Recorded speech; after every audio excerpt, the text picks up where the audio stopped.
મસ્ત મજાની આપણી સત્યનારાયણની કથા ચાલુ થઈ ગઈ છે અને બધા કથા સાંભળવા પણ આવી ગયા છે. હું તમને બતાવું તો જોઈ લ્યો.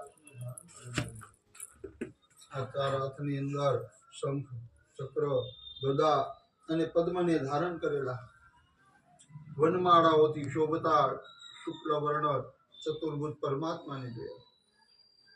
પરમાત્માને જોતા જ નારદ મુનિની સ્તુતિ કરવા લાગ્યા કે નમો વાંગ મનસાતીત રૂપાય અનંત શુકત્યે આદિ મધ્ય અનંત હિનાય નિર્ગુણાય ગુણાત્મને સર્વેશામાદિ ભૂતાય. નારદ મુનિ સ્તુતિ કરવા લાગ્યા કે ભગવાન આપને મનથી અને વાણીથી પણ પહોંચી શકતા તો અનંત શક્તિશાળી ભગવાન, હું આપને નમસ્કાર કરું છું. આપ આદિ મધ્ય અને અંતથી રહિત છો, એટલે કે પરમાત્માનો કોઈ જન્મ થયો નથી, કર્મ કોઈ નથી અને ક્યારેય પણ પરમાત્માનો અંત આવતો નથી.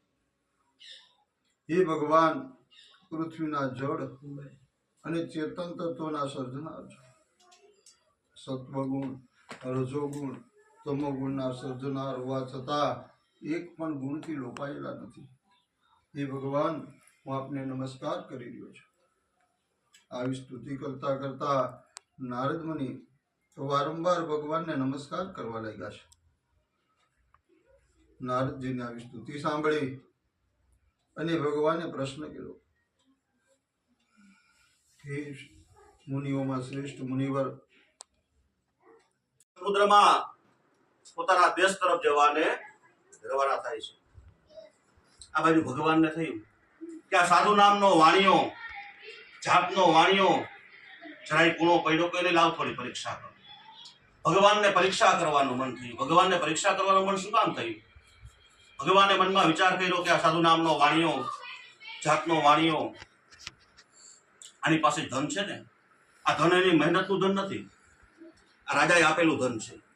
માણસ પાસે મહેનતનું ધન હોય ને, માણસને અભિમાન ના આવે, પણ રાજાએ આપેલું ધન છે, મહેનત વગરનું ધન છે, એટલે આને અભિમાન આવ્યું હશે.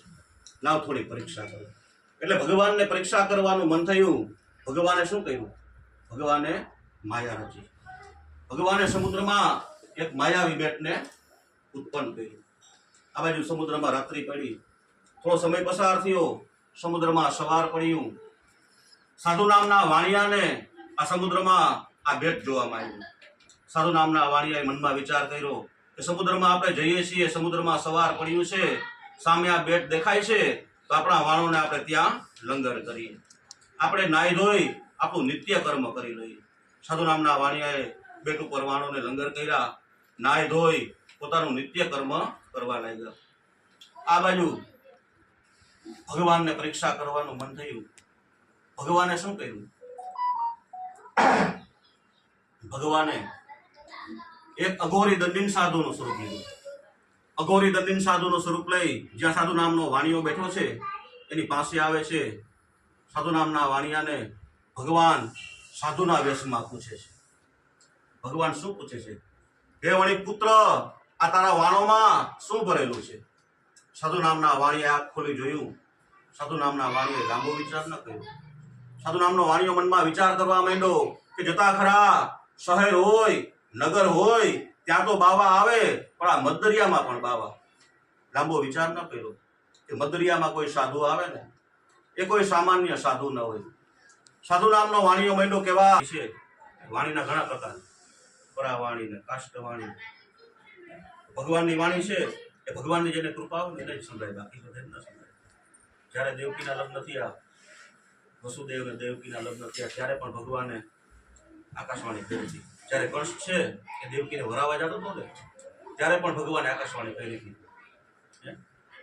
એ આકાશવાણી કંસે સાંભળી, દેવકીએ સાંભળી અને વસુદેવે સાંભળી.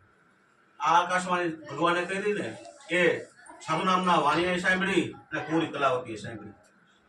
કુંવરી કલાવતી જે આકાશવાણી સાંભળી ને, ચિતા ઉપરથી નીચે ઉતરી ગઈ, દોડતી દોડતી ઘરે ગઈ. ભગવાનના ચરણમાં દંડવત પ્રણામ કર્યા. ભગવાન પાસે બધી ભૂલચૂકની માફી માંગી. ભગવાનનો પ્રસાદ લઈ મસ્તક ઉપર ચડાવી, ભગવાનનો પ્રસાદ આરોગી અને ભગવાનનું સ્મરણ કરતા કરતા સમુદ્રના કિનારે પાછી આવવાને રવાના થઈ. આ બાજુ ભગવાન નારાયણ આ કુંવરી કલાવતી પર ખૂબ પ્રસન્ન થયા. ભગવાને ઓલું સુદર્શન ચક્ર રાખ્યું હતું ને એ પાછું લઈ લીધું. સમુદ્રના કિનારે જ્યાં પૂરી કલાવતી આવી ને દીકરી જ્યાં સમુદ્રના કિનારે આવી તો એના પતિના એને દર્શન થયા. પતિના દર્શન કરી પિતાજીની પાસે ગઈ. પિતાજીને મહિને કહેવા, પિતાજી હવે તમે વિલંબ ન કરો.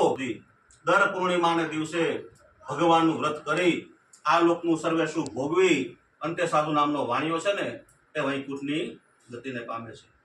ત્યાં સુધીની આ ચોથા અધ્યાયની કથા ભગવાને નારદજીને બતાવી, સુત પુરાણીએ સૌનક આદિ ઋષિઓને બતાવી. તો ઇતિ શ્રી સ્કંદ પુરાણે રેવા ખંડે સત્યનારાયણ કથાયામ ચતુર્થ અધ્યાય. બોલો સત્યનારાયણ ભગવાન કી જય. ગુરુદેવી માત કી જય.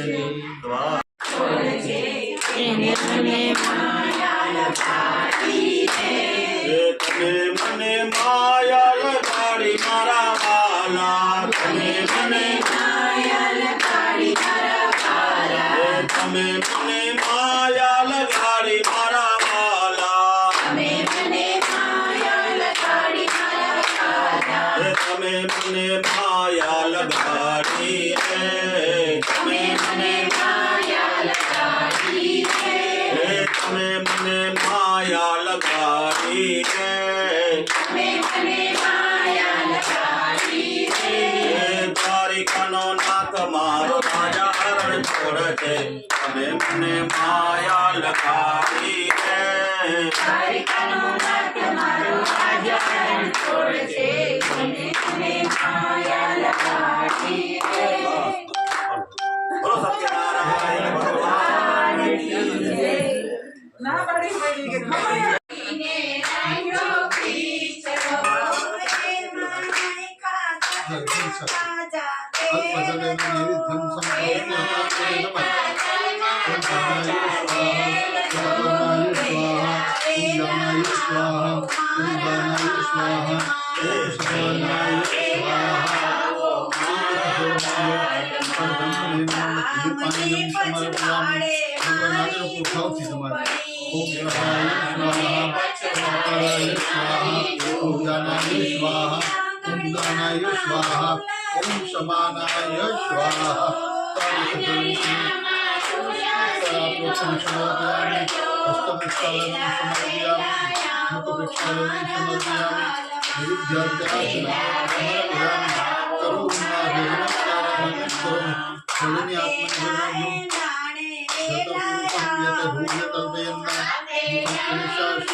दक्षिणां समर्पयामि तपतिराञ्जनम्